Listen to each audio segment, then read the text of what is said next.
আসসালামু আলাইকুম রহমতুল্লাহ বরকাত। আমরা গত 11 নম্বর সবক পর্যন্ত হরকত, মুরাক্কাব, তানবিন এগুলো শিখেছি। তো এখন আমাদের একটু অ্যাডভান্স লেভেলের ক্লাস। এগুলো এগুলো শিখলে আমাদের কোরআন পড়তে আরো অনেক সুবিধা হবে। তো আজকে আমরা শিখব সবক নং 12 জজমের পরিচয়। জজম হলো হরফ তাহার ডান দিকের হরকতের সঙ্গে একত্রে একবার পড়া যায়।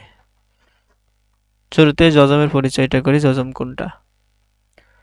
এখানে নুনের উপরে দেখেন একটা চিহ্ন আছে বাঁকা, এটা হচ্ছে জজম। এটা হচ্ছে জজমের চিহ্ন। অনেক কোরআনে এরকম করে টান দেওয়া থাকে, এরকম থাকে না। অনেক কোরআনে উপর নিচে টান দেওয়া থাকে। তো এখন অধিকাংশ কোরআনের মধ্যে এরকম চিহ্ন দেওয়া থাকে, জজম।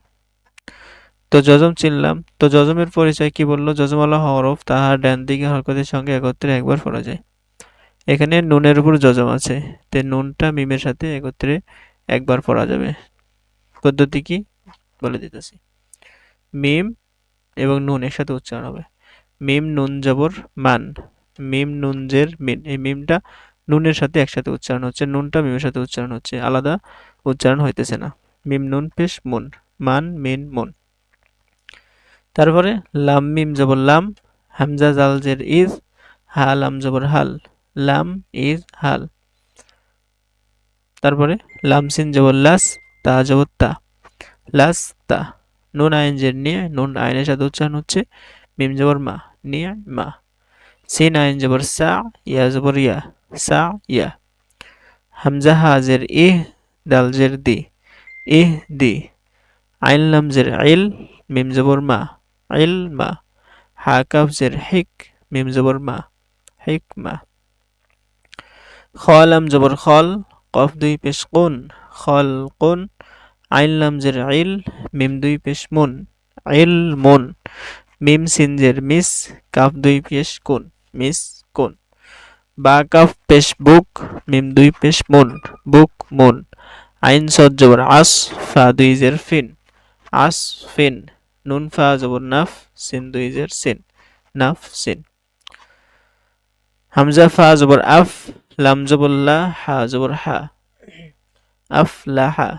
হামজা আইন জবর আ, বা পেশ বু, দাল পেশ দু, আ বুদু। নুন আইন জবর না, বা পেশ বু, দাল পেশ দু, না বুদু। ইয়া হা জবর ইয়াহ, সিন জবর সা, বা পেশ বু, ইয়াহ সাবু। হামজা লাম জবর আল, কফ তা জবর কত, আল কত।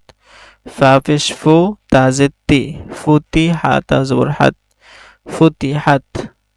হামজা শিন জবর আশ, হা জবর হা, দাল পেশ দু, আশ হাদু। নুন ফা জবর নাফ, আইন জবর আলাম পেশ লু, নাফ আলু। তো যজমালা দেখলাম আমরা। যজম প্রত্যেকটা যে হরফের উপর যজম আছে সে হরফটা আগের হরফের সাথে মিলিয়ে পড়তে হচ্ছে। তো যজম আমরা যেখানে দেখব সেখানেই তার আগের হরফের সাথে মিলিয়ে একত্রে একবার পড়ব। এই হলো যজমের পদ্ধতি। এই ছিল আজকের সবক, 12 নম্বর সবক যজম বল, যজমের পরিচয়। যজম কিভাবে পড়তে হয় সেটা শিখলাম। ইনশাল্লাহ সামনে অন্য আরেকটি সবক শিখব। তো এই আজকের মতো এই সবকটা বিদায় নিচ্ছি। আগামী সবকে আবার দেখা হবে ইনশাল্লাহ। আসসালামু আলাইকুম ওয়া রাহমাতুল্লাহি ওয়া বারাকাতুহু।